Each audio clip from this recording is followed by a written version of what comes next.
স্বৈরাচার শেখ হাসিনার পতনে ঢাকায় উৎসব দেখা দিয়েছে। তবে এ ঘটনা প্রতিবেশী ভারতে শঙ্কা তৈরি করেছে। প্রতিদ্বন্দ্বী চীনকে মোকাবেলা করতে এবং ইসলাম ঘেঁষা বিপ্লবকে রোধ করতে শেখ হাসিনাকে সমর্থন করেছিল নয়াদিল্লি। বিশ্লেষকরা বলছেন এটি আঞ্চলিক শক্তিধর দেশটির জন্য একটি কূটনৈতিক সংকট তৈরি করেছে। শনিবার বার্তা সংস্থা এএফপির বিশ্লেষণে এসব কথা বলা হয়েছে। বাংলাদেশের অন্তর্বর্তীকালীন সরকারের প্রধান ডক্টর মোহাম্মদ ইউনূস বৃহস্পতিবার ক্ষমতা গ্রহণের পর ভারতের প্রধানমন্ত্রী নরেন্দ্র মোদী তাকে শুভেচ্ছা জানিয়ে বলেছেন, নয়াদিল্লি ঢাকার সঙ্গে কাজ করতে প্রতিশ্রুতিবদ্ধ।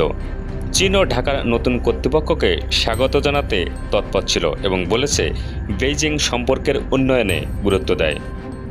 তবে ইন্টারন্যাশনাল ক্রাইসিস গ্রুপের বিশ্লেষক থমাস কিন বলেছেন, বাংলাদেশিদের দৃষ্টিকোণ থেকে ভারত কয়েক বছর ধরে ভুল পথে রয়েছে। ভারত সরকার ঢাকায় একেবারেই কোনো পরিবর্তন দেখতে চায়নি এবং বছরের পর বছর ধরে এটা পরিষ্কার করে দিয়েছিল তারা হাসিনা ও আওয়ামী লীগের কোনো বিকল্প দেখছে না।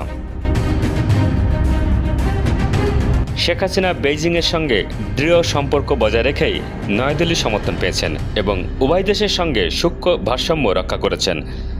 বাংলাদেশের বিএনপি সহ বিরোধী দলগুলোকে সাধারণ হুমকি হিসেবে দেখেছিল নয়াদিল্লি।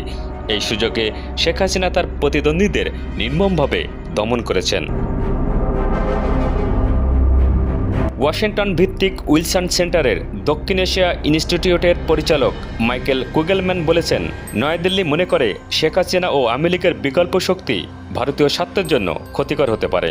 নয়াদিল্লির দৃষ্টিতে বিএনপি এবং তার মিত্ররা বিপজ্জনক ইসলামী শক্তি, যা ভারতীয় স্বার্থকে ক্ষতিগ্রস্ত করতে পারে।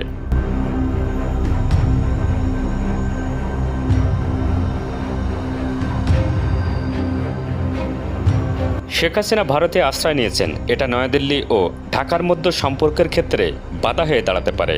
ভারতীয় গণমাধ্যম বলছে, বাংলাদেশ নিয়ে নয়াদিল্লি এখন প্রবল কূটনৈতিক চ্যালেঞ্জের মুখোমুখি হচ্ছে।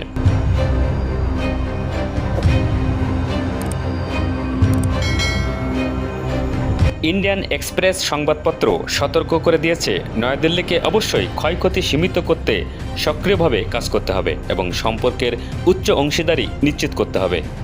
এতে কিছু স্বল্পমেয়াদী বিপত্তি দেখা দিতে পারে।